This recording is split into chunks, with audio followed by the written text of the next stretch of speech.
Wrestling. Hello everybody and welcome back to the Dits on Wrestling podcast, or the Dits on Wrestling pod, or Dits on Wrestling the pod, or Dow pod. This thing doesn't have a name yet. We like to wing it every single week, but welcome to episode 4 of the Dow pod. We're a month in. This is a month since I started this podcast. Absolutely insane already. And now that we've hit that first milestone of 1 month, I was hoping to give you guys a very joyful and positive episode, but unfortunately WWE have let us down this week. Ratings a little bit up from last week, but ultimately it still was pretty terrible across the board. Didn't watch NXT this week, so that won't be covered today, but I'm hearing good things about Adam Cole versus Matt Riddle, which I will check out at some point this week, and I'll probably tweet about it, but it's not going to be on the podcast today. Last week, we had the misfortune of having a fake sponsor to the show. Now, I did say I'd give the guy another chance, but I haven't. But maybe that's because I didn't write the commercial this week. So he is... Well, we stick to kayfabe on this podcast, so the sponsor guy... You're fired! But next week I might actually write a commercial, so yeah, he might be back. Two things before we throw ourselves into the news this week. At some point in the next couple of days, you're going to get a bonus episode of the podcast. How about that? The giving guy that I am, you're going to get a bonus episode, which is all dictated by you guys.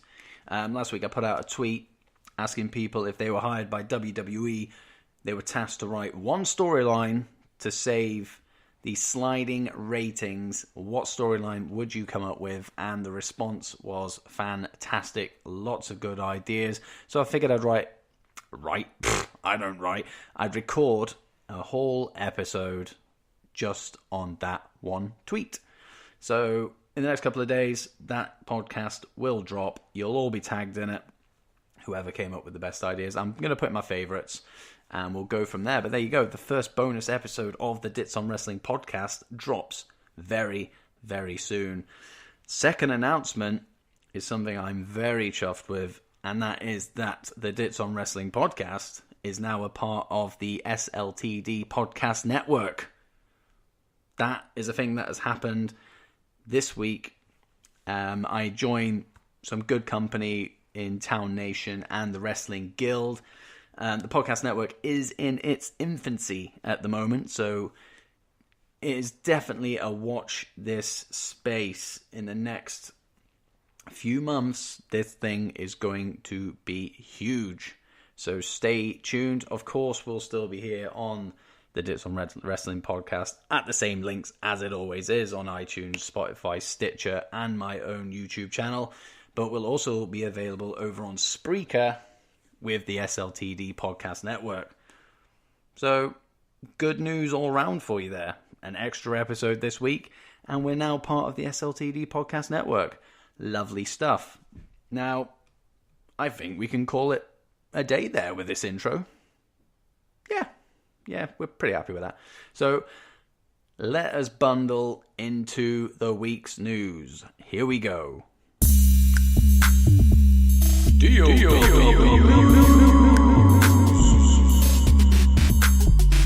I'm going to start with this one just purely because it affects me as a UK fan, and it is huge news to all of us here in the UK, and that is that AEW, All Elite Wrestling, will broadcast the Double or Nothing pay-per-view on ITV box office.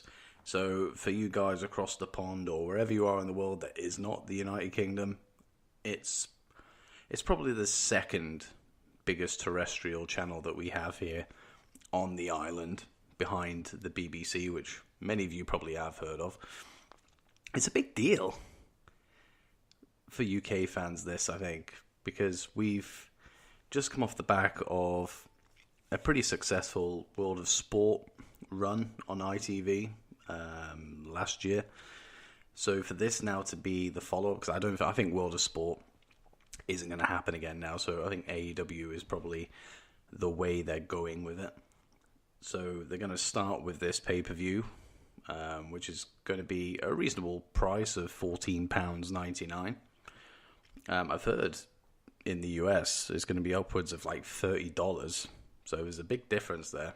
But you can clearly see that they're trying to tap into the UK market, which I'm not going to complain about, to be completely honest with you. Whether or not this will turn into a weekly run on ITV, who knows at this point. But they are airing the first hour of the pre-show of Double or Nothing on ITV4, which is a free channel over here. So you're going to get the Battle Royal on that channel before the pay-per-view actually starts. So maybe they're testing out how many people watch the channel, watch the Battle Royal, and maybe if the numbers are good, maybe that will be the destination for the weekly shows in the future. But I'm hoping that does come to fruition, because it's a little bit of extra wrestling to watch, and I get to watch it completely legally and completely free. But on the back of the UK side of the Double or Nothing news, hasn't been confirmed yet as of recording right now, but I am seeing that Double or Nothing and the weekly shows, when they eventually drop, are going to air on the TNT network. And now, for us older cats, we know full well the history of TNT and WWE. WCW, big links with TNT, big links with Turner. So it's very interesting that would be the destination. Obviously, it's not. They've not gone with TNT purely because that's what WCW was. Not a chance. It's just a big network for them to appear on. But it does make things a little bit more interesting, and kind of gives it a layer of nostalgic competition, shall we say. But as far as of recording now, nothing confirmed, but it seems that it's going to be pretty dead cert that that's where they're going to end up stateside. So exciting stuff for AEW at the moment, and it's going to be a case of watch this space, because they're announcing stuff all the time. So Lars Sullivan is having quite an interesting week after comments he made on a bodybuilding forum quite a few years ago have surfaced online via Reddit, as tends to be the case when things like this come about. He was throwing out racist comments, being a bit of a bigot, bad-mouthing people on WWE's payroll, Kofi, AJ Styles, Daniel Bryan, Vince himself. Just lots of controversial stuff, which I'm not going to go into in here. If you want to see what he's been saying, you can easily find it online. I'm just curious to see how this is all going to pan out, because at the moment he's in the middle of a monster push. And I mean, I think apparently this has been known about since before he even signed a contract to WWE. So they've been more than happy to let this one slide and maybe just hope that nothing surfaced. Well, unfortunately now, it's very much surfaced. He's getting in a little bit of bother backstage at the looks of things. Two wrestlers have commented on social media, referenced the whole situation. Big E was the first. Somebody on Twitter asked him if he was aware of, well, I quote, "this racist asshole that you're going to have to work with," to which Big E responded, "Many are aware. If true, he has to bear the albatross of being a bigot and working in a company that is now filled with minorities." Says it all, really. And then Kalisto also jumps on that Somebody asked Kalisto thoughts on the Lars situation, where he replied, "He just needs to get out of my way. I'm Latino." So there's definitely heat backstage, but so far only 2 wrestlers have publicly shown their feelings on the whole thing. But Lars has issued a apology, and it's pretty much a pain by numbers apology, to be honest with you. Via Wrestling Inc., he said, "There's no excuse for the inappropriate remarks that I made years ago. They do not reflect my personal beliefs nor who I am today, and I apologize to anyone I offended." That's pretty much copy and paste for this kind of stuff. But we're seeing that WWE are hoping this kind of just dies a death and goes away. But you have to think that there's going to be some kind of punishment. I know they're very high on him, but you can't excuse stuff like this. I mean, I can't remember what her name was, but I think she was a wrestler in the Performance Center. She was going out with Seth, and she had some Nazi-related posts on Instagram years and years ago. She no longer works for WWE for that reason. Obviously, this isn't Nazi-related stuff with Lars, but it's still a lot of controversial stuff. So if he goes unpunished, it'll be interesting to see how that looks in the eyes of the shareholders and all the network execs if this starts to build a little bit of momentum, which it already has. And it's a shame because in recent weeks on the podcast, I've been bigging up Lars, and I still enjoy Lars Sullivan as an in-ring character and what he's doing. This week I enjoyed what he did, but then something like this comes up, and it kind of dampens it a little bit. It kind of puts a big shadow over it. So I'm hoping WWE do something about it, but at the same time, it's a difficult one. But if that apology is sincere, that he's issued, and the guys backstage can kind of get together, talk about it. I don't really know what they do back there, but maybe he can address the situation with everybody on the spot and kind of clear the air. It'll never go away. But he needs a good working environment, and apologizing to everybody will be the first step. I was very, very chuffed to see this bit of news pop up on my Twitter timeline this week. About a month ago, it's been said that Mauro Ranallo of NXT fame, head announcer for the brand, has signed a new contract with WWE. Yes, very, very good news. Some people don't like him. Some say he's over-enthusiastic and he's just too much, but I don't see it that way. I think people confuse over-enthusiasm with passion, and the guy has bucket loads of passion for wrestling.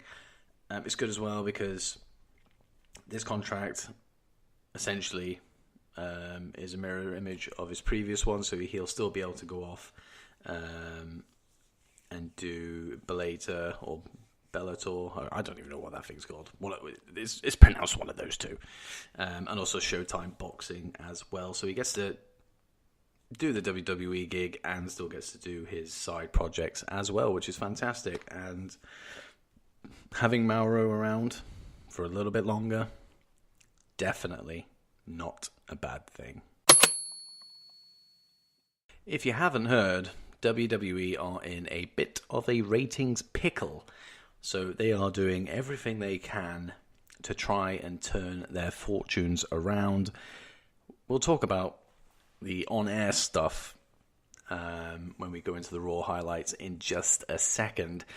But some people will have noticed, I noticed, because I tend to use the YouTube highlights as a way to get my notes for this podcast.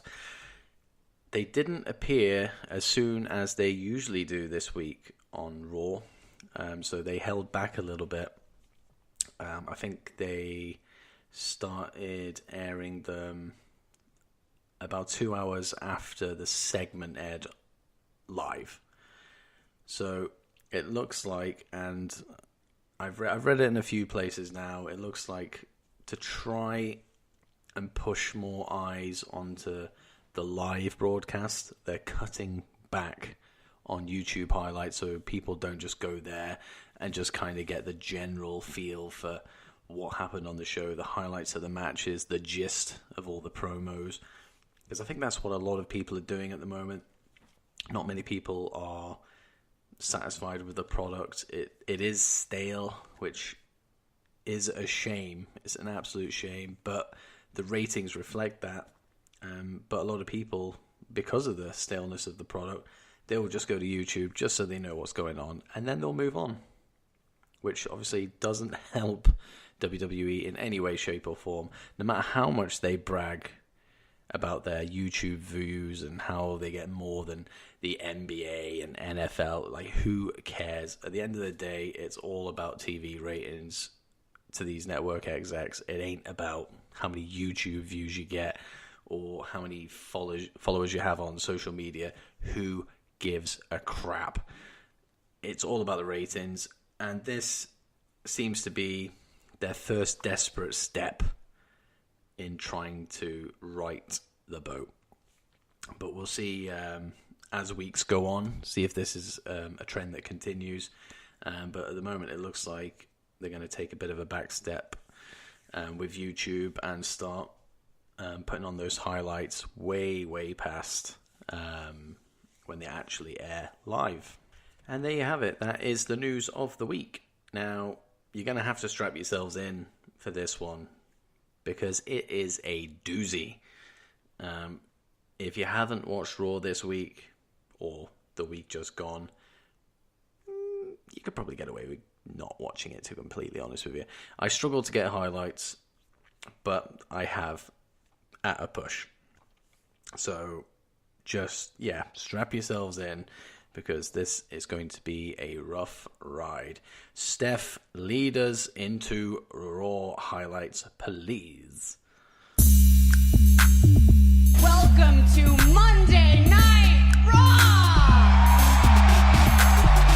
Before we start getting into the actual highlights that I've tried to pick this week, let's talk about this wildcard rule, because it's if you were to spell wildcard rule to somebody, you would spell it DESPERATION.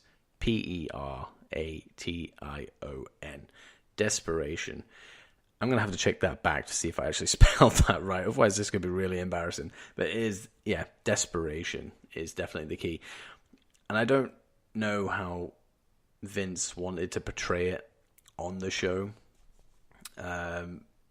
It was as if he was making it up as he went along, which I don't know if that was his intention, but it definitely seemed like that way. To be honest, he probably thought of it about 10 minutes before he went out there and thought, wildcard rule, we'll go with that. And thus it was born. It was 3 people, then it was 4, then it was whatever. The gloves are off. It's just a desperate attempt at trying to do something fresh. And it isn't. It's not going to work, because it undermines the wrestlers whose spots are going to be taken up by these guys coming across. We've seen it already in just the 2 shows that this wildcard rule is, while it's been in force. There's been wrestlers that haven't been on the show because there hasn't been a place for them. SmackDown, you had Sami Zayn and AJ Styles from Raw coming over.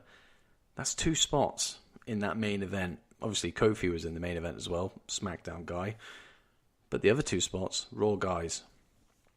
And it's in the long term, it's not going to work. Maybe short term, it could be interesting. Nobody's going to know who's going to come across at any given time, but ultimately, it's a quick fix that isn't a fix. So it's just going to be a case of we're just going to have to watch it, see how it all pans out, see if it works even, and maybe it'll fix the rating slide. Maybe. Probably not. Will this lead to the joining of SmackDown and Raw once again? Maybe this is a bit of a teaser to see if it will actually work to bring the brands back together again. I don't think that's a good idea. I think there's too many guys on the roster as it is. If you were going to do it, you'd have to literally purge most of the roster so guys had a chance, or at least start pushing people down to NXT. But if you do that, then guys down there are going to start losing their opportunities. It's a mess. The whole thing is an absolute mess. Let's hope that doesn't happen. You got to look at the Fox deal as well with SmackDown. I think when they made that deal, they probably went into it knowing that SmackDown, well, I guess they did know about it. They went into it knowing that SmackDown was its own thing. Obviously, it was under the WWE umbrella, but it was its own brand, separate to Raw. I don't know how they would feel if suddenly Raw and SmackDown were together again, because that means you're going to have the same, I guess it means you're going to have the same writers again, because at the moment they have different writing teams, so maybe they join forces as well as the rosters. I don't know how it works, but I'm sure Fox will be keen for SmackDown to remain its own thing.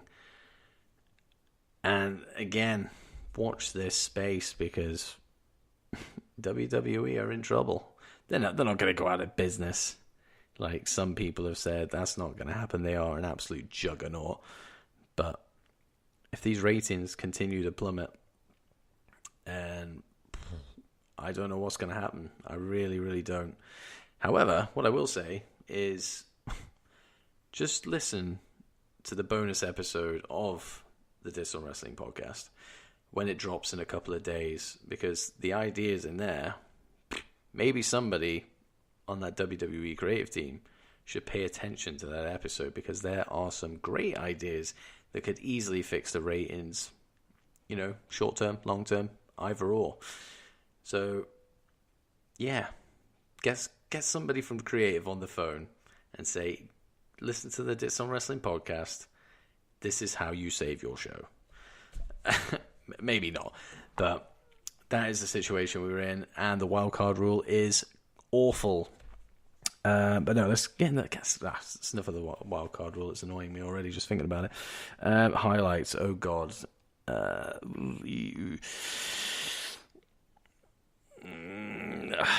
It's been hard. It has been really hard to come up with highlights.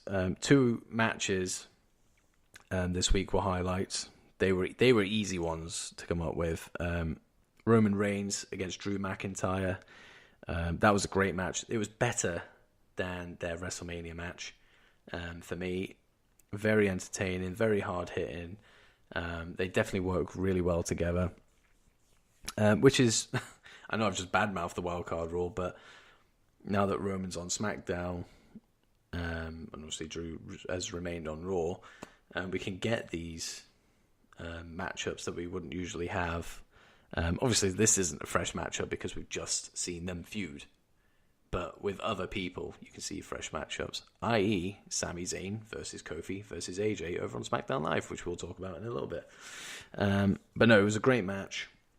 It had the right finish to keep them both looking strong. I mean, obviously, Reigns is the person that comes out stronger than Drew because he was about to get the 1-2-3. But it's not a loss for Drew, so he can come out of it unscathed.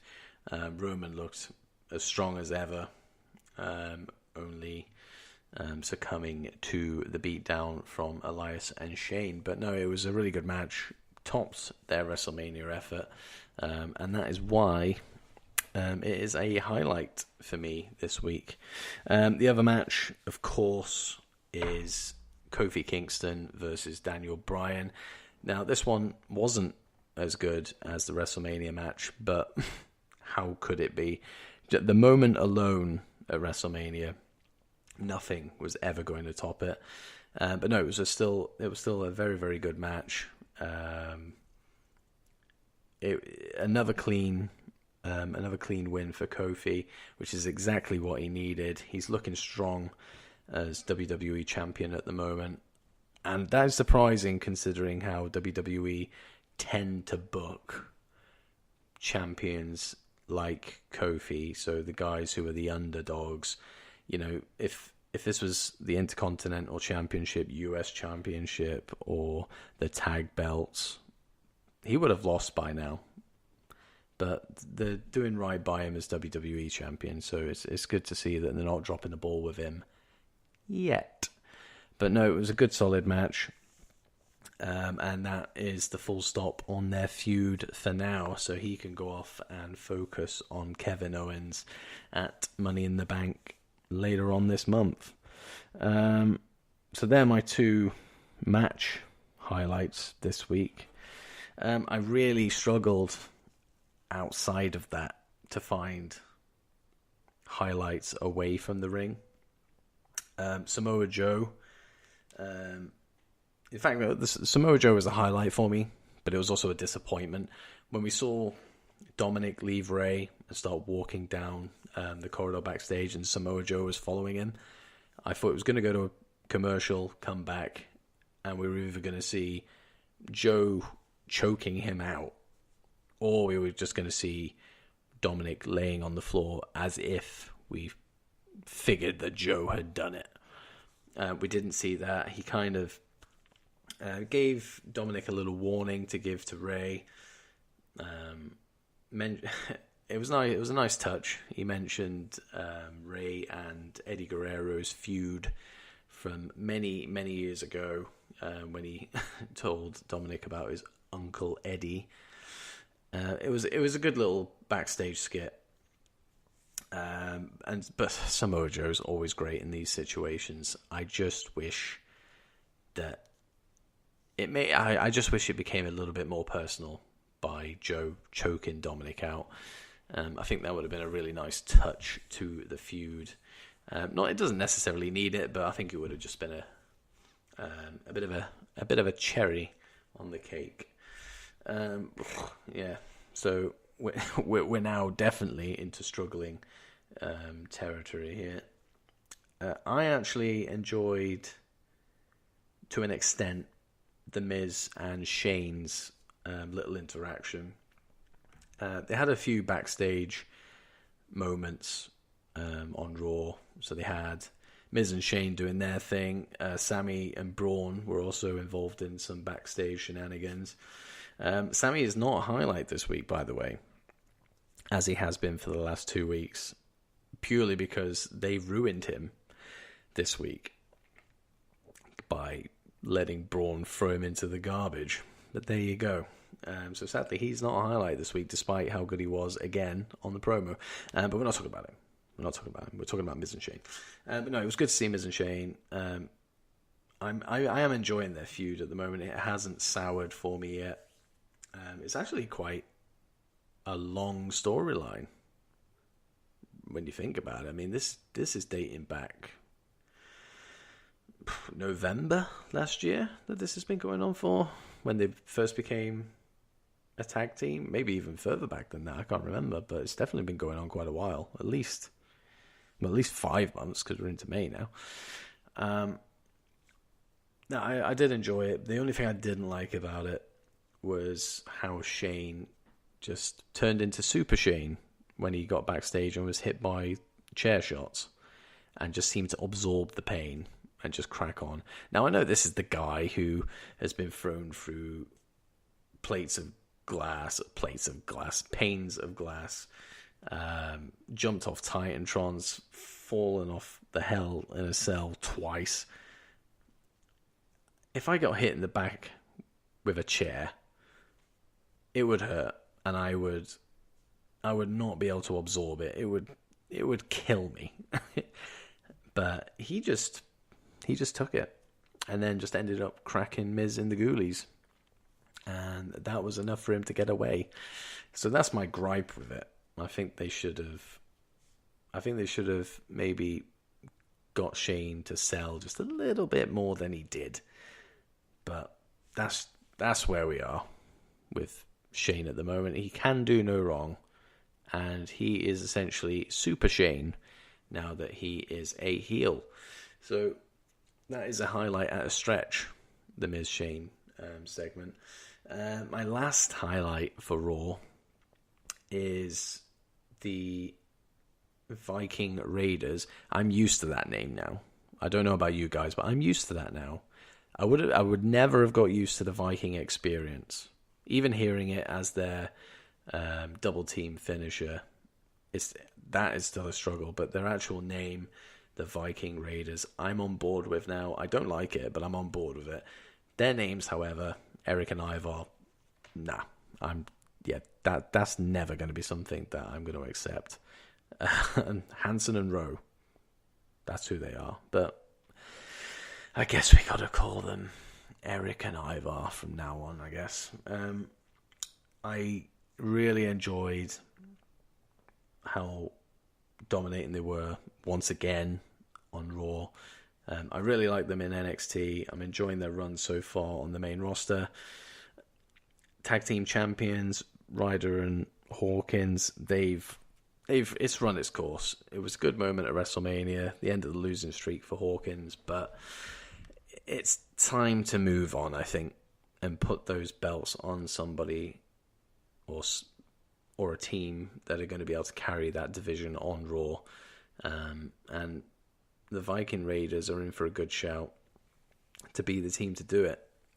But it's whether you trust creative to allow them to be able to do that. AOP was supposed to be the dominating tag team. Look how that turned out. So it'll be interesting to see where they go with it. But at the moment, the Viking Raiders are ticking all the boxes for me at the moment. Outside of that, what did we have this week? Highlight-wise, nothing, to be honest. And it was a better episode than last week. And that's not hard to say. We could have had 3 hours of Greg Hamilton announcing Shane as the best in the world, and that would have been an improvement on last week. But this week was better than Raw last week, but it was still terrible.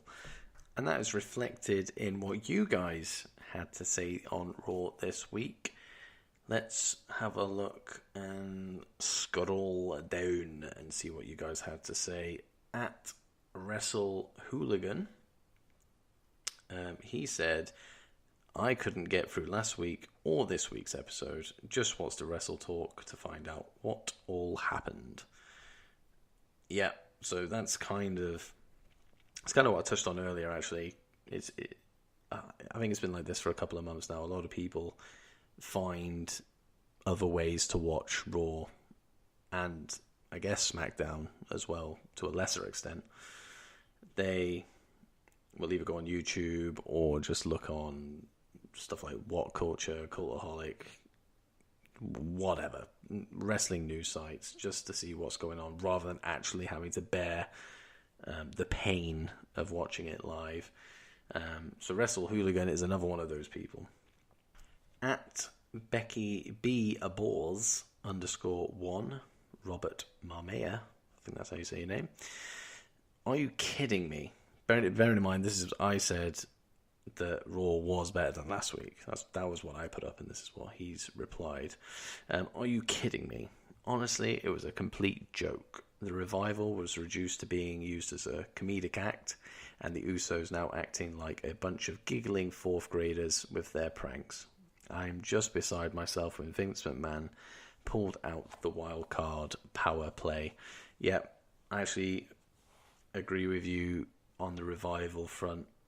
I don't know what that was. Absolutely terrible. I mean, we've been hearing that the Revival are going to be humiliated. I don't even know why that's a thing, why that's circulating, and that's what Vince wants. He wants to humiliate them every single week. It's shocking, because the Revival are the best tag team in WWE, maybe alongside the Usos. It's sad. It's really, really sad. The whole segment just sucked the life out of that arena. It's stuff like this that is causing the rating slide, and it's stuff like this where if somebody was to say, "Oh, so why do you like wrestling?" and you just happened to be watching it when they asked that question, and that was the segment that was airing, you kind of go, I don't know. It was bad. A very, very bad segment. Yeah, and then Vince as well, pulling out the wild card power play. Awful. I've made my feelings on the wild card power play known. But yeah, absolutely. Yeah, but I'm with you on the Usos and the Revival. Absolutely terrible. Who else have we got on here? At Planet Kayfabe.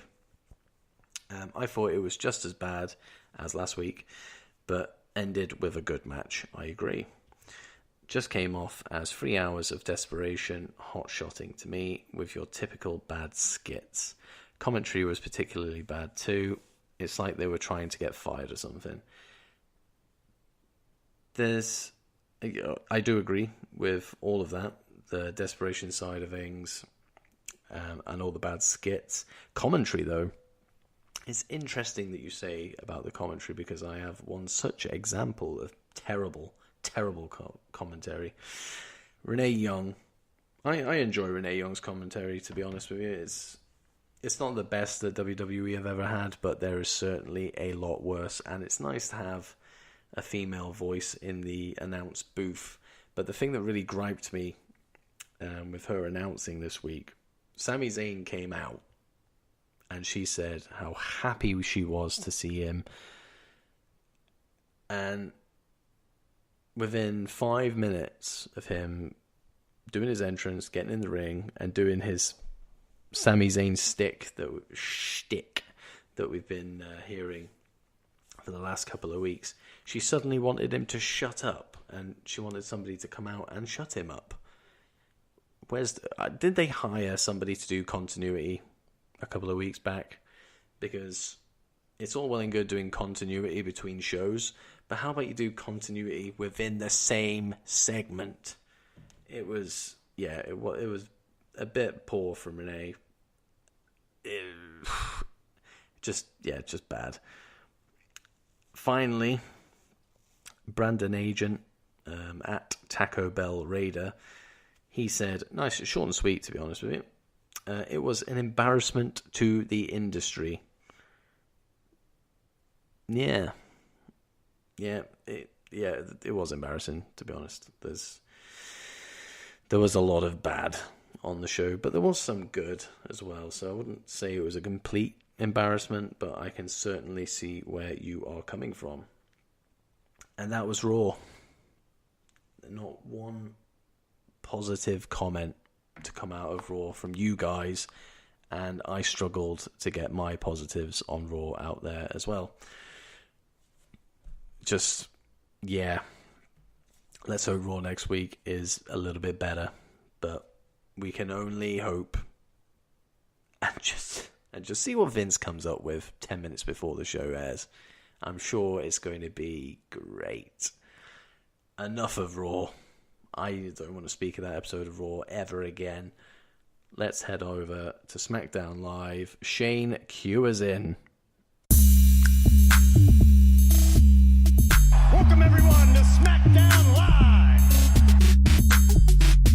Now, I'm not going to pretend that SmackDown was any better than Raw this week. It was actually better, but it wasn't great. So, another poor week of SmackDown, which is not good. Like, SmackDown was always the consistent show. It was always the one that you could rely on main roster wise, because NXT delivers all the time. Last week was a bit of a lull, but you get those sometimes. But NXT is the one you can rely on. But main roster wise, SmackDown Live is your show that you need to be watching every single week because it's consistently good. 2 weeks in a row, I guess that means it's still consistent, but on the wrong side of the scale. And most of the blame can be shouldered by this whole wildcard rule, because having the guys coming over from Raw, I think it actually hurt SmackDown a little bit, with the exception of the tag team title match, which we'll talk about in a second. The product at the moment is just making it so hard to come up with positives on this podcast. I mean, I'm very, very quick to criticize and put out negatives on Twitter, on this podcast. I will put my hands up and admit that. But I am quicker with positives. If there's something positive, I will say that it's positive and I will praise it. I will acknowledge that it's happened and I will share it just so you guys can see something that's worth looking at within not just WWE, but wrestling as a whole. But really, this week, it's been a struggle, and it's been a struggle with SmackDown Live as well as Raw. Again, it's all match-based, really, in the grand scheme of things. On Raw, we had Reigns and Drew, and then the WWE Championship match. This week, we had the tag title match. That was a good match. I did enjoy that. We were going to get Eric Rowan and Daniel Bryan just crown the tag team champions without having to win a match. Heel Shane doing his thing. But then the Usos came over from Raw as part of the wild card rule. And the promo before the match was very... It was keeping in tune with what they've been doing over on Raw. Not as bad, but it was in the same ballpark as what they've been coming up with on Raw. Calling Eric Rowan and Daniel Bryan SpongeBob and Patrick and Ren and Stimpy did amuse me slightly, I won't lie. But ultimately, that's not the Usos that I want to see. I want to see the guys... When they did that initial heel turn, they were so good in that role. And even when they became baby faces, they still had that little bit of edge to them. And I don't like seeing them as the goofy baby faces. It used to suit them years ago, not anymore. Just keep them as they are. But if we can just push that stuff to the side. The match itself was great. I really, really, really enjoyed it. The right team won, of course, because it wouldn't have looked good having a Raw team win the SmackDown tag team titles, and it essentially would mean that the Usos would be moving back to SmackDown. It would be a confusing mess. It would be an absolute cluster. But the right team won, and I'm looking forward to seeing what Daniel Bryan and Eric Rowan come up with. And it also comes that this whole segment of the tag team titles, I don't know how many of you watch the WWE.com exclusives when they come out. I don't go on .com at all. I don't think I've been on that website for about 2 years. And even then, I think that was probably an accident. And it's not because it's bad. I just don't go on it. It's not a site that I visit anymore. But through social media, you get to see the WWE.com exclusives. And I actually think the .com's promos and stuff that they do with the superstars, I think they're actually the best product on the main roster right now. I genuinely believe that. If you can just take the time out of your day, 3 minutes, I think it is, just go and check out Daniel Bryan's promo after they've won the titles. He talks about a tag team revolution. He talks about how the women have had their chance. They've had their own pay-per-view. They've main evented WrestleMania. And now he's saying, why don't we allow the tag teams to have that same spotlight? It's a great promo, very passionate. And you look at it and you go, if this is what they're producing on .com, why is this not on TV? Why is this not what we get week in and week out from the guys? Maybe they have a little bit of creative input to it. Maybe because there's not as many eyes on it. I don't know.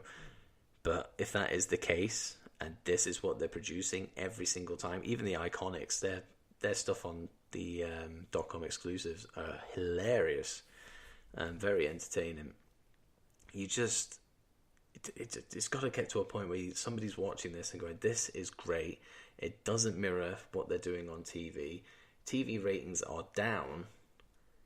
Just put it together. Marry it up. It doesn't take a genius to work this stuff out. So it's going to be a good run with these tag team championships. I don't know who's going to chase them, because the division is very, very, very slim. It's probably going to be Heavy Machinery to begin with. You know, it should be a nice little fun feud with Daniel's super serious heel persona at the moment compared to Heavy Machinery's fun side. It should be a fun little feud, which I hope Bryan and Rowan will come out on top of. The other match was the triple threat for the WWE Championship. Second highlight of the show is an easy highlight, to be honest, because it was a good match. If you're going to throw Kofi, Sami, and AJ in the ring together, you're going to get something at least good, which you cannot argue with in the current landscape of the WWE. But no, it was a really good match. Didn't dig the finish, really. The kicking out, I mean, I know the Blue Thunder Bomb isn't Sami Zayn's finisher, it's the Helluva Kick, but to kick out 3 of them, it was a bit off. But it provided a good moment. Each kick out was a good moment for Kofi, and it showed his underdog spirit. But I don't think it should have been done that way. Maybe kick out of 2 at a push, but not 3.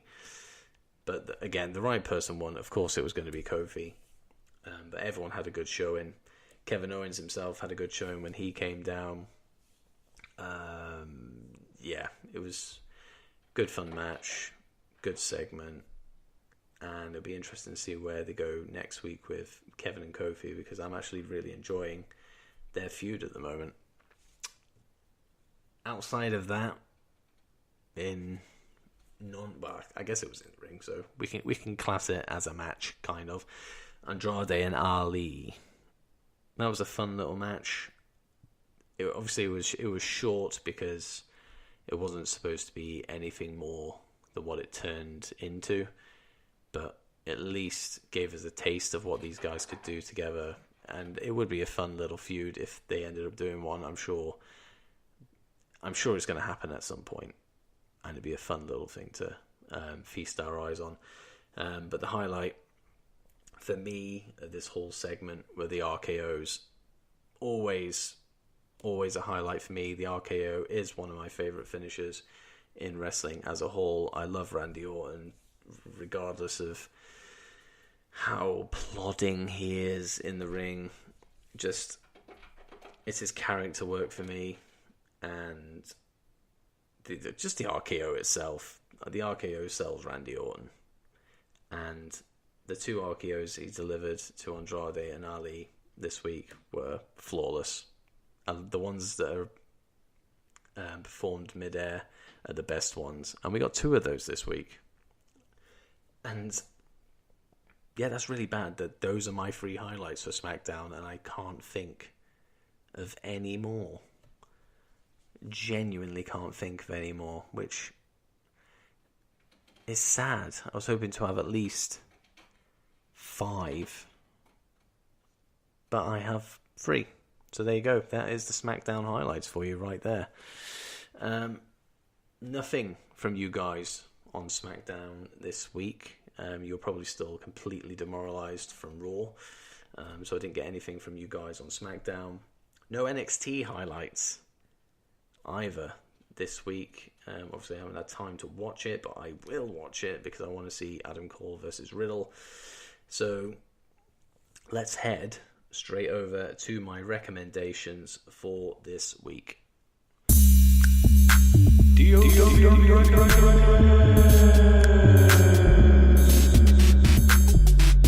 Now, generally, I won't pick wrestlers as my recommendations for the week because they sell themselves, essentially. But this guy cannot go unnoticed, and just because of how he is on social media, he is my first recommendation for you guys. And it's none other than Jay Walker, professional wrestler. You can find him on Twitter at @IamJayWalker. Nice and easy. Go check him out. He's genuinely a nice guy, and you don't really see this kind of fan interaction from other wrestlers, especially interaction where it's just purely positive, and it's refreshing as hell.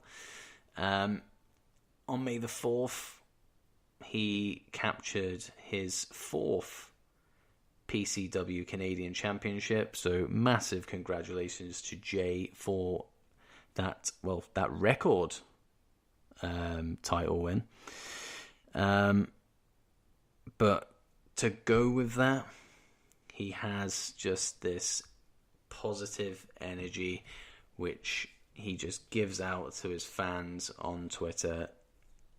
Chances are, if you at him or mention him in something, you're gonna at least get a like, which I know for a lot of people can mean a lot.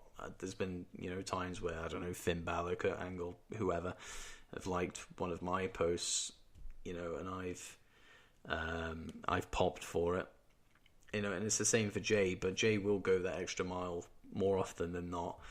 I think I was just scrolling through his timeline just then, and somebody's kid drew a picture of Jay, and he replicated it, and retweeted her thing, and so I think that was really cool for the little kid who drew the picture to be able to see Jay reenact what he drew on paper, which is just the kind of guy that Jay is. And it's people like that make the wrestling community just that little bit better. So I can't recommend him enough. Go check him out at @IamJayWalker.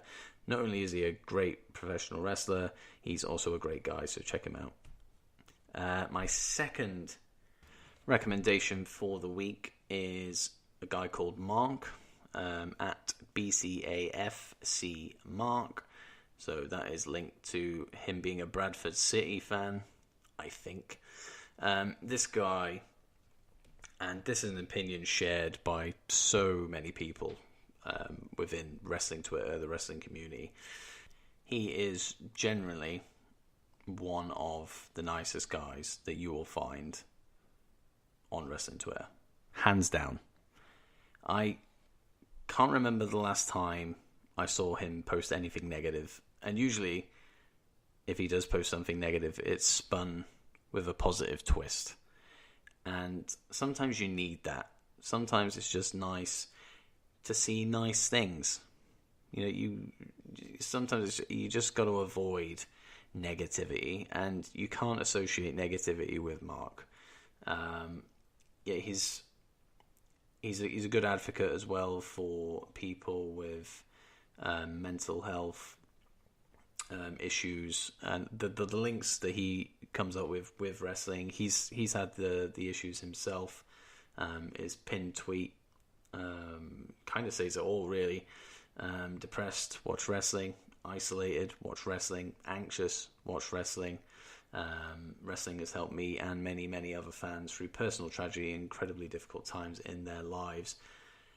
You know, it wouldn't surprise me if his DMs are just completely open to people who do have their own issues going on. It really wouldn't surprise me if Mark helped them out. He just even acknowledged that somebody has come to him to ask for help or guidance. Because he does have first class honours in psychology, which I'm sure would help in some way, shape or form.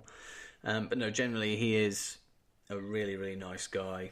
Definitely somebody to have on your Twitter timeline for sure. So make sure you go check him out. He is at BCAFC Mark. So type that in and support one of the nicest guys you'll find on social media. My third recommendation this week is the Smark to Death podcast at Smark to Death. I am not afraid to put over other podcasts and to plug them because I'm not in this game just for me. I am more than happy to help out other people. They don't need my help in this instance. They are already well established within the wrestling community, within the podcast community. They're doing really, really well and doing really, really good stuff. So they don't need this. But this is just my recommendation. I've been listening to them on and off now for quite some time. Kyle and Anthony are the guys who host the show. It's always entertaining. The knowledge is there completely, and it takes a lot for me to come back to podcasts because there's so many wrestling podcasts out there, and now I am another one of them. But to just try and find something different with each podcast, it's hard to do because there are a lot that do the same stuff. And again, I'm probably one of those podcasts that does stuff that other podcasters do. But Smark to Death, keep it entertaining from start to finish, and it's nice to have a podcast that you can always go back to, because I have so many. I don't listen to them weekly. I don't listen to any podcast weekly anymore, but they are on my list of podcasts that I do listen to, and for a good reason. They are very, very good at what they do. They're making waves with the stuff that they're producing at the moment, and it really is an upward curve for them. And I don't think they're looking down, they're only looking up. So most of you will probably already follow them on Twitter or are even subscribed to their podcast on the many platforms that it is available. But if you haven't done any of those things, head over to Twitter, give them a follow, and then head over to their many podcast directories that are out there. Find Smart to Death, give them a subscribe, give them the follow, whatever it is on the directories, and support them, because if anyone deserves it, it's them. They're a good bunch of guys. And my fourth and last recommendation for the week is somebody I've known for a good couple of years now. He actually joined Twitter at the same time, more or less, as me back in 2016. So nearly 3 years ago. I mean, he might have been on Twitter longer, but his actual wrestling account. It's Hairy Wrestling Fan. At Hairy Wrestling. He has literally, and I quote Edge and Christian's podcast here, like he's rocket strapped himself to the moon. Like, I've seen him grow from somebody who just tweets about wrestling and puts up weekly posts on his WordPress site. And now he has articles in the Calling Spots magazines. He interviews professional wrestlers around the globe. I've seen him interview Jordan Grace recently. He did an interview with Kevin Kelly, I think last year. It's amazing to see how far he's come. Like, I mean, from me joining Twitter to now, like, I've done nothing in the grand scheme of things. I've made it this far, and I'm on episode 4 of this podcast. That's about as far as I've gone. I've not talked to, anybody. I've not written that many. I've written articles, but probably about 4, maybe 5. Some for SLTD Wrestling. I did my own fan art stuff for a little bit, but nothing that was as recognizable as what he's been doing with people who are recognizable. So it's been really, really fun to watch him grow, and not just because I've followed him. We've kind of like been on the same line. If you see his tweets and stuff, you can see that he's actually a good bloke as well. He's funny. His tweets do occasionally give me a bit of a chuckle. It seems to be the trend, to be honest, this week with the recommendations. He is one of the good guys of wrestling Twitter. Highlight for me and for many others, he does some poems, wrestling poems. Now, usually people will go, "What? Wrestling poems?" Like, generally, these are great. He's done ones for Eddie Guerrero. He's done a Daniel Bryan one, which was actually acknowledged by Daniel Bryan, if I remember rightly, which I think was really cool. But that just shows how good they are. They're recognized by the people who he's doing them for. He's definitely worth a follow. He's got a Patreon page as well. If you want to go support him on there, you get extra articles and stuff like that. Again, same as Smart to Death podcast. Like, it's just an upward line of momentum for him at the moment, and I couldn't be happier for the guy. Good bloke, one of the good guys of wrestling Twitter. So definitely worth a follow. Go check at Hairy Wrestling. Press follow. You will not regret it. And that is it for episode 4 of the Dits on Wrestling podcast this week. A bit of a downer. Again, I think I said it last week in the closing segment. It just didn't get going at all this week. But again, fingers crossed we get something decent next week, and I can actually come on here and give you guys genuine highlights of all the shows that happen in the week. So hopefully we get a good Raw, get a return to form for SmackDown, and I will try and watch NXT as well, because it's nice to talk about NXT, because they're the child that people don't want to acknowledge, but they really should, because they're actually the talented one out of all the kids. As always, you can catch me on Twitter at Dits on Wrestling, but for the podcast itself, Apple Podcasts, Spotify, Stitcher, and my own YouTube channel. Make sure you check out the bonus episode of the Dits on Wrestling podcast coming out in a couple of days. It's all about the storylines that you guys have come up with, so it should be a really fun episode. It'll be a nice little break in between these weekly episodes, something that will stand the test of time and won't run out of date after a week of doing it. So really looking forward to that. Make sure you subscribe to the podcast everywhere so you don't miss it. But other than that, guys, thank you for listening as always, and I will see you all next week.